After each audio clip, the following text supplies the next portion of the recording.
Here now with reaction to all of this is, of course, Louisiana Senator John Kennedy. He's up for re-election. We are enthusiastically supporting that re-election.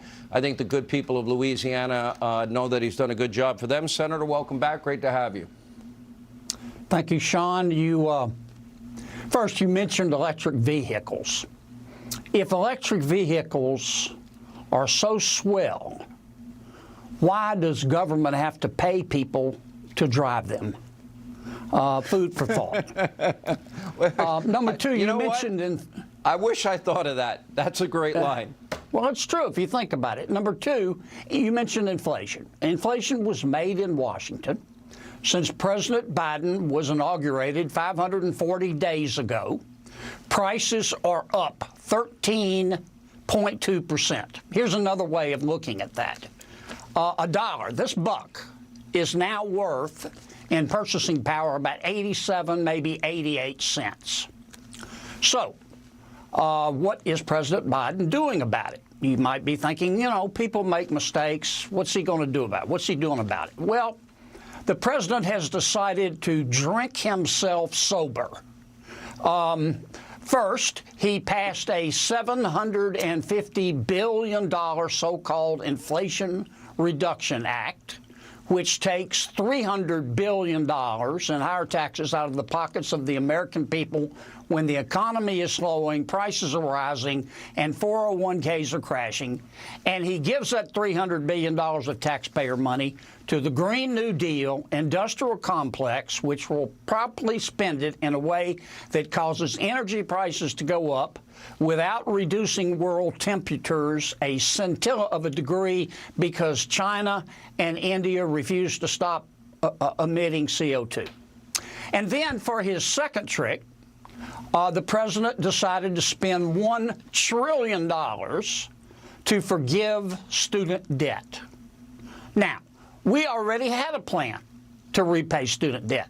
It's called a job, and it was working just fine. You're on your A game.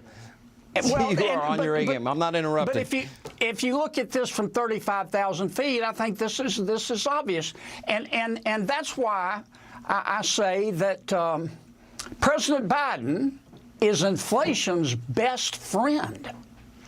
Inflation loves President Biden. Inflation loves President Biden like the devil loves sin. And I don't see where they've done anything whatsoever except sing folk songs to try to stop it ravaging the American people. You know, why the celebration on a day when inflation went up yet again, Senator?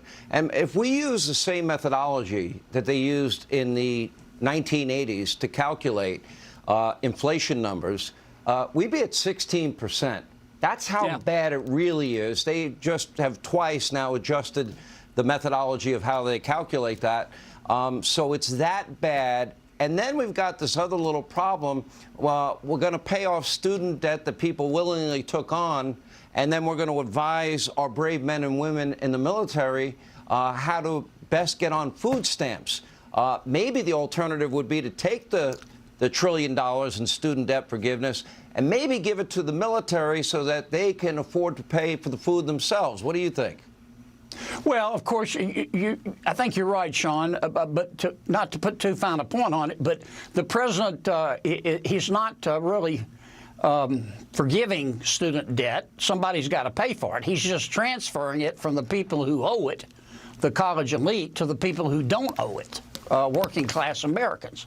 But the way the president has handled the economy, his social and economic policies, how can I put this? Your aunt's Facebook page has more credibility with the American people than President Biden does when it comes to the economy. And I think voters are going to go medieval on him. I mean, you know, I'm up for re-election. If you want to learn more about me, go to johnkennedy.com, johnkennedy.com.